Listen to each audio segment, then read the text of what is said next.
Fala galerinha do xadrez, tudo beleza? Dando sequência aqui à saga dos campeões do mundo, de Labordunea, Magnus Carlsen e agora Ding Liren.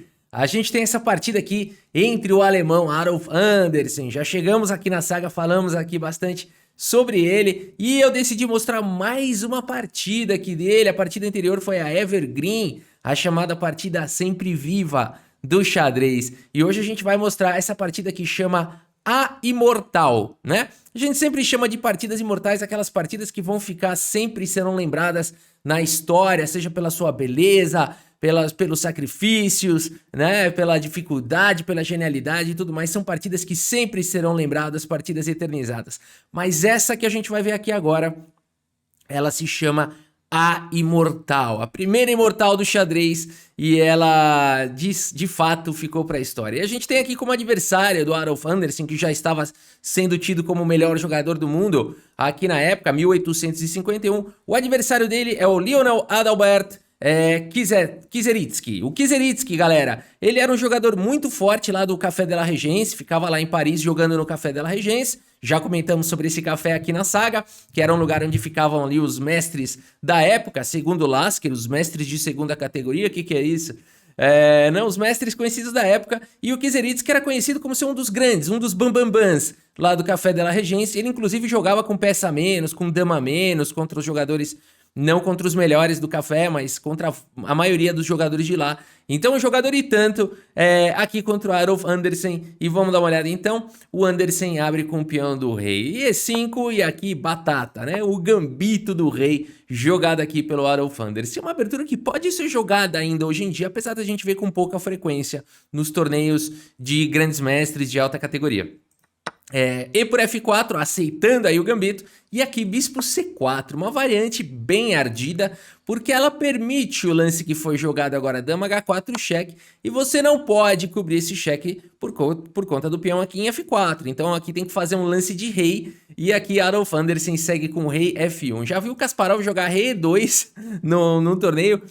Foi contra o Karyakin, se eu não me engano, e empatou a partida. Aqui rei F1 foi jogado pelo Adolf Anderssen, coloca o rei em segurança, e a ideia das brancas é permitir mesmo esse cheque, é permitir mesmo não jogar sem o roque, porque no futuro as brancas vão ganhar um tempo com desenvolvendo o cavalo com um tempo sobre a dama tá mal colocada aqui, né? E aqui o Kizeritsky vai pro lance que ele preferia na época, o preferido aqui das negras, B5. A ideia desse lance é desviar o ataque do bispo lá de F7, que no gambito do rei é um ataque que incomoda muito, então as pretas entregam um peão e se livram de uma vez por todas, ou pelo menos postergam os ataques lá em F7. O Kasparov, no seu livro dos meus grandes predecessores, ele confessa que uma vez foi obrigado a jogar essa posição aqui de negras. Ele estava de negras numa exibição temática lá, e ele foi obrigado a jogar isso. E depois de bispo toma, ele falou que ele pensou por 10 a 15 minutos e falou, por que as pretas entregam esse peão, né? Mas, de fato, assim, a explicação básica é o desvio do peão de F7. Se você perguntar pro Kasparov, ele vai falar que é uma porcaria. Mas os computadores discordam do Kasparov e dizem que é um bom lance e que a melhor seria talvez jogar um D6, tentar desenvolver o cavalo com o cavalo F6. Tá dando aqui 0,3 para as negras, 0,2, e quando faz esse B5 fica dando 0, a posição equilibrada. Então não é que é um lance que arruina a posição das negras, nem nada disso, mas segundo o Kasparov é desnecessário. A partida seguiu com bispo por B5, cavalo em F6 agora pelo Kizeritsky, e aqui temos cavalo em F3 com um tempo sobre a dama. A dama vem para casa de H6, mantendo a defesa do peão de F4, e aqui D3 foi jogado, já abrindo aí para as peças poderem jogar. Aqui nós temos cavalo em H5, a lei de Davi Leandro aplicada, né? Um lance que traz aqui mais um reforço para o peão de F4 e agora cavalo H4 foi jogado. A turma aqui sai disparando ataque, né? E engraçado que esses lances não são ruins, mas eles vão contra os princípios modernos de desenvolvimento de peça e tudo mais, mas não são ruins, tem beleza aqui, tem precisão aqui. Dama G5 foi jogada agora pelo Kizeritsky, ataca o cavalo, e agora o cavalo vem para casa de F5, e aqui C6 atacando o bispo. E nesse momento, então, é que a imortal começa a se desenhar. Lance 10, galera, lance 10.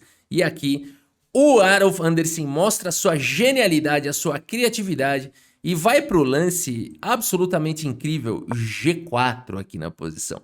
Deixando o bispo atacando o cavalo, não tem o tema do en passant, o peão está cravado, e por isso o cavalo F6 foi jogado. E agora o Kizeritsky tem um ataque para cima do bispo, um ataque para cima do peão de G4.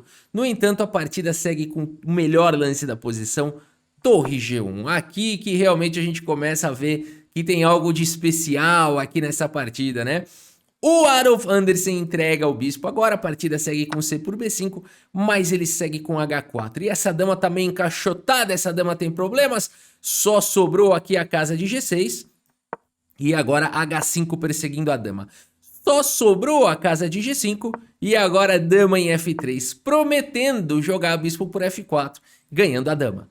Então o Lionel Kizeritsky tem que fazer alguma coisa nessa posição, ele segue com o lance cavalo G8 e agora essa volta estranha de cavalo dá liberdade para a dama poder escapar, bispo por F4 foi jogado, a dama vem para casa de F6, inclusive atacando o peão aqui de B2. E aqui cavalo C3 foi jogado desenvolvendo mais uma peça, um cavalo forte aí que atacará bastante aí na posição. Bispo C5 foi jogado com um tempo aqui sobre a torre e aqui cavalo D5, uma provocação sem volta. Sem volta, porque agora a dama por B2 foi jogado e o Adolf Anderssen tem as duas torres atacadas. E o que jogar nessa posição? O Adolf Anderssen vai para um lance que nem os computadores entendem. O computador, se você puser no chess.com, o lance que o Anderssen vai fazer agora, ele vai jogar a barrinha, vai falar que as pretas estão ganhando. No entanto, olha como é o xadrez, né? Se você coloca esse mesmo lance num computador mais parrudo, num servidor com maior profundidade, que fica pensando por bastante tempo, vai achar o lance do Anderssen brilhante e vai falar que as brancas estão ganhas com esse lance.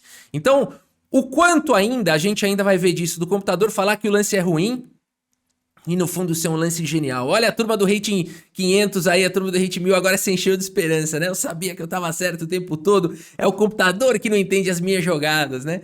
E aqui então o Adolf Anderssen vai pro lance bispo D6, galera, é um lance inacreditável, a partida a imortal, né? E aqui, galera, o Kizeritsky não tem como recusar que uma torre que tá caindo, a outra torre que tá caindo, segue com o bispo por G1. Na época, o Steinitz chegou a analisar essa partida alguns anos depois, claro, e ele disse que o seguinte, talvez melhor para as negras fosse tomar primeiro essa torre e depois jogar primeiro um dama B2 e depois de rei D2, bispo por G1, e aqui as pretas têm uma boa posição. De fato, o Steinitz colocou a melhor linha das negras e olha que ele não tinha Stockfish. Essa seria a melhor linha das negras. E aqui muitos computadores dão com igualdade. Também não é verdade. As brancas estão ganhas. E a continuação aqui seria a E5. Aqui a melhor continuação das pretas seria com bispo A6, bispo B4, dando a casa de D6 aqui para o cavalo. E aqui o ataque é imparável. Cavalo H6, por exemplo, para já tentar defender aqui em F7, que será um alvo logo mais. Cavalo D6 e F8, mas aqui G5 traria a vitória para as brancas. Nada tão fácil, porque bispo B7 ainda poderia ter sido jogado. No entanto, aqui cavalo por B7, e aqui a posição, de fato, das negras entra em colapso. Tem que entregar dama, vai cair cavalo, vai cair a torre daqui a pouco também. Enfim, cai tudo aqui na posição e as brancas têm sim uma posição vencedora. Portanto, o bispo D6 é um lance brilhante que traz polêmica até mesmo para os computadores. Por isso é imortal, né? Que genialidade, que genialidade. Um lance que nem os computadores 200 anos depois, sei lá quanto tempo depois, mais de 250 anos depois, nem os melhores computadores entendem. E de fato, né, com grande profundidade, falando, não, realmente esse lance ganha. Aqui, bispo por G1 seguiu na partida, é inacreditável. Aqui nós temos aqui E5. E5! Olha a frieza, você acabou de sacrificar uma torre. Tem a outra atacada que vai ser tomada com cheque. E aqui faz um lance de peão, E5. Né? Vamos ver qual a ideia aqui por trás, um lance absolutamente brilhante. Dama por A1, cheque seguiu na partida, rei E2. E aqui o ponto todo é o seguinte, o que jogar, né? Aqui o Lionel segue com o cavalo em A6. E aqui ele tem uma sequência de mate em 3 agora. Se você quiser dar pause nessa posição e tentar encontrar o mate em 3 que existe aqui nessa sequência forçante, né? Vale a pena.